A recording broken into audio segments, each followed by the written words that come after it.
안녕하십니까, 알림이 황희두입니다. 지금 대통령실에서 불난데 불을 붙이고 있습니다. 전범기 관련해선 불났는데 이웃과 힘을 합치는 건 당연하다는 입장을 전하고 있는데요. 그것도 상황을 봐가면서 해야 되는 얘기죠. 이에 당연히 공감하기 어렵단 반응이 이어지고 있고요. 이웃이 아니라 강도면 어떡할 거냐? 강도를 자꾸 이웃이라고 속이는 사람들은 사실상 같은 편 아니냐는 지적에도 많은 공감이 이어지고 있고요. 여당 야당이 바뀐 게 아닌가 싶을 정도로 참 이상하게 상황이 흘러가고 있습니다. 이재명의 민주당에선 오늘 오전 긴급안보대책회의를 열기도 했죠. 특히 국민의힘 비대위원장인 정진석 씨의 오늘 오전 망언을 두고 여론은 싸늘할 수밖에 없는데요. 이게 집권 여당의 가치관이냐? 곧 이완용도 애국자란 말이 나올 것 같다. 집안이 무력하면 도륙을 당해도 무방하단 거냐? 이런 주장이 쏟아지고 있고요. 오영환 민주당 원내대변인은 일제가 조선을 침략할 당시 명분을 삼았던 전형적인 식민사관의 언어다. 지금 정부 여당 모습을 보면 일본 평화헌법 개정에 동의하는 거 아니냐? 이런 우려까지 나온다고 지적했습니다. 전용기 의원 또한 왜 굴욕의 역사가 반복돼야 하냐며 해명은 안 하고 반일 색깔론을 더 씌운다는 썩만 내니 대부분의 국민들이 황당하단 반응을 보이고 있다고 비판했죠. 이에 많은 시민들도 이게 바로 뉴라이트의 핵심이다. 실제로 식민지 근대화론을 퍼뜨린 게 뉴라이트의 핵심 세력들 아닙니까? 게다가 정진석 씨의 조부인 정인각 씨의 친일 행적이 드러났다는 단독 보도도 8년 전에 나온 바 있습니다. 당시 이에 대해서 아무런 해명도 없이 묵묵부답으로 그냥 넘어간 바 있고요.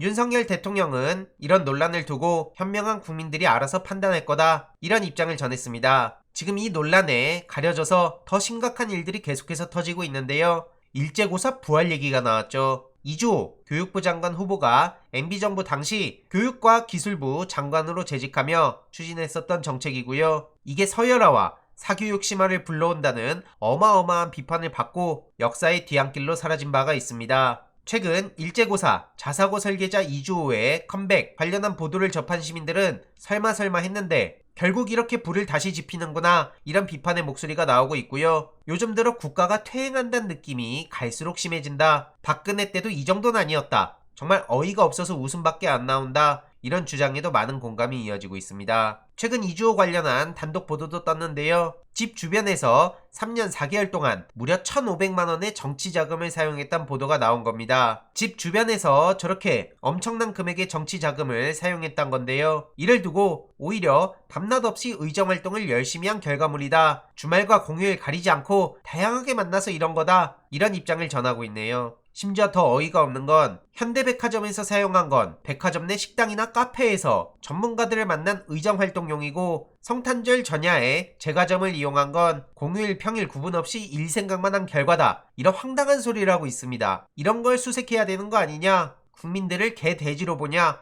어떻게 저런 거짓말을 할 수가 있냐? 김혜경 여사에게 들이댄 잣대를 똑같이 들이대봐라. 이런 비판들이 나올 수밖에 없고요. 5세 입학 논란 이후로 일제고사 논란이 또다시 번질 수밖에 없을 것 같습니다. 그리고 청년들 좌절하지 않게 할 책임이 윤석열 본인에게 있다는 얘기도 했는데요. 말은 저렇게 하는데 예산을 들여다보면 중소기업 청년들 뒤통수 치고 문재인 정부 반대를 위한 반대하고, 이러니까 욕을 먹는 거 아닙니까? 내채공부터 시작해서 추가 고용장려금, 고용유지지원금, 일자리 안정자금, 청년 도약계좌 죄다 뒤통수 친 게 현실입니다. 게다가 최근 집무실 동측에 새 진입로를 건설 중이란 소식도 전해졌는데요. 여러 가지를 감안해 보면 직원들의 편의를 위한 게 아니란 지적이 나오고 있습니다. 진성준 의원은 도어 스태핑을 회피하려는 거 아닌지 의혹이 제기된다고 꼬집었고요. 이에 대해서도 5년 동안 집무실만 만들다가 끝날 것 같다. 뒷감당 되겠냐? 본부장 수사하면 수십 년은 나와야 정상이다. 이런 논란까지 불거졌습니다. 게다가 대통령이 한마디로 권총 보급이 확대되자 일선 경찰들이 반발에 나섰는데요. 지금 지구대와 파출소에 대통령 한마디로 권총이 추가 지급됐다는 겁니다. 하지만 이건 실효성이 떨어진다는 지적이 나오고 있네요. 게다가 실탄 발사 시 사상사고를 초래할 수 있고, 분실되면 총기를 사용한 강력 범죄로도 이어질 수 있기에 이런 실효성 떨어지는 짓 하지 말고